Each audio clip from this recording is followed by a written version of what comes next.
السلام علیکم ورحمۃ اللہ وبرکاتہ۔ آج میں آپ کے سامنے سورہ الحجرات کی آیت نمبر 14 اور 15 کا ترجمہ لے کر حاضر ہوں۔ سماعت فرمائیے۔ اعوذ باللہ من الشیطان الرجیم، بسم اللہ الرحمن الرحیم۔ یہ بدوی کہتے ہیں کہ ہم ایمان لائے، ان سے کہو تم ایمان نہیں لائے بلکہ یوں کہو کہ ہم متی ہو گئے۔ ایمان ابھی تمہارے دلوں میں داخل نہیں ہوا ہے۔ اگر تم اللہ اور اس کے رسول کی فرمانبرداری اختیار کر لو تو وہ تمہارے اعمال کے اجر میں کوئی کمی نہ کرے گا۔ یقیناً اللہ بڑا درگزر کرنے والا اور رحیم ہے۔ حقیقت میں تو مومن وہ ہیں جو اللہ اور اس کے رسول پر ایمان لائے، پھر انہوں نے کوئی شک نہ کیا اور اپنی جانوں اور مالوں سے اللہ کی راہ میں جہاد کیا، وہی سچے لوگ ہیں۔ صدق اللہ العظیم۔ ان آیت میں اللہ تعالیٰ نے ان بدوی لوگوں پر، یعنی قبائلی لوگوں پر جو حضور صلی اللہ علیہ وسلم کے دور میں اسلام لا رہے تھے عرب کے، یہ واضح کر دیا ہے کہ ایمان لانا اور اسلام قبول کرنا، ان دونوں میں کیا لطیف سا فرق ہے۔ اس لطیف سے ہلکے سے فرق کو ہمیں بھی سمجھنا چاہیے اور ہر مسلمان کے مد نظر یہ چیز رہنی چاہیے۔ یعنی اللہ تعالیٰ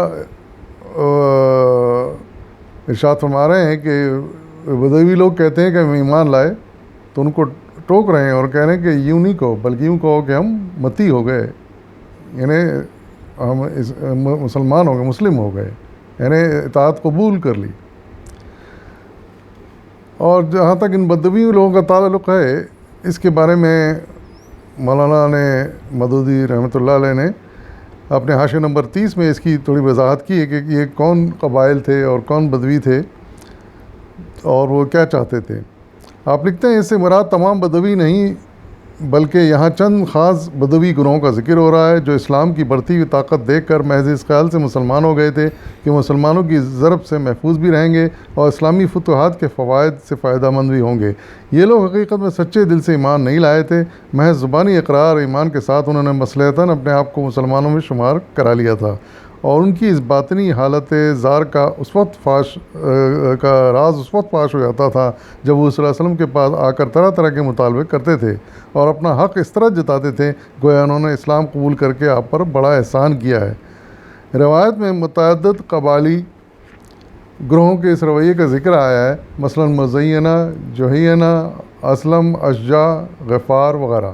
خاص طور پر بنی اسد بن خزیمہ کے متعلق ابن عباس اور حضرت سعید بن جبیر کا بیان ہے کہ ایک مرتبہ خشک سالی کے زمانے میں مدینے آئے اور مالی مدد کا مطالبہ کرتے ہوئے بار بار انہوں نے صلی اللہ علیہ وسلم سے کہا کہ ہم بغیر لڑے بھیڑے مسلمانوں ہیں، ہم نے آپ سے اس طرح کی جنگ نہیں کی جس طرح فلاں فلاں قبیلوں نے کی تھی۔ اس سے ان کا صاف مطلب یہ تھا کہ اللہ کے رسول سے جنگ نہ کرنا اور اسلام قبول کر لینا ان کا ایک احسان ہے جس کا معاوضہ انہیں رسول اور اہل ایمان سے ملنا چاہیے۔ اطراف مدینہ کے بدوی گروہوں کا یہی طرز عمل ہے جس پر ان آیات میں تبصرہ کیا گیا ہے۔ یعنی اس وقت تو کے حالات سے یہ تبصرہ کیا گیا اور ان لوگوں پر تنقید کی گئی جو اس طرح کے احسان جتا رہے تھے اور ظاہری ایمان لا کر وہ کچھ فائدہ اٹھانا چاہتے تھے حضور سے اور صحابہ سے۔ لیکن یہاں اس لطیف فرق کو سمجھنا بڑا ضروری ہے کہ یہاں اللہ تعالیٰ کے مراد یہ ہے کہ جیسا کہ اگلی بات میں ارشاد فرمایا جا رہا ہے کہ ایمان ابھی تمہارے دلوں میں داخل نہیں ہوا، اگر تم اللہ اور اس کے رسول کی فرمانبرداری اختیار کر لو تو وہ تمہارے اعمال کے اجر میں کوئی کمی نہ کرے گا۔ تو اس سے اندازہ ہوتا ہے کہ ایمان سے مراد یہ ہے کہ عقیدہ کا ٹھیک ہونا ہے۔ ایمان لانے کا مطلب یہ ہے کہ اپنا عقیدہ ٹھیک کر لیں، وہ عقیدہ جو کہ قرآن بیان کر رہا ہے، صلی اللہ علیہ وسلم بیان کر رہے ہیں۔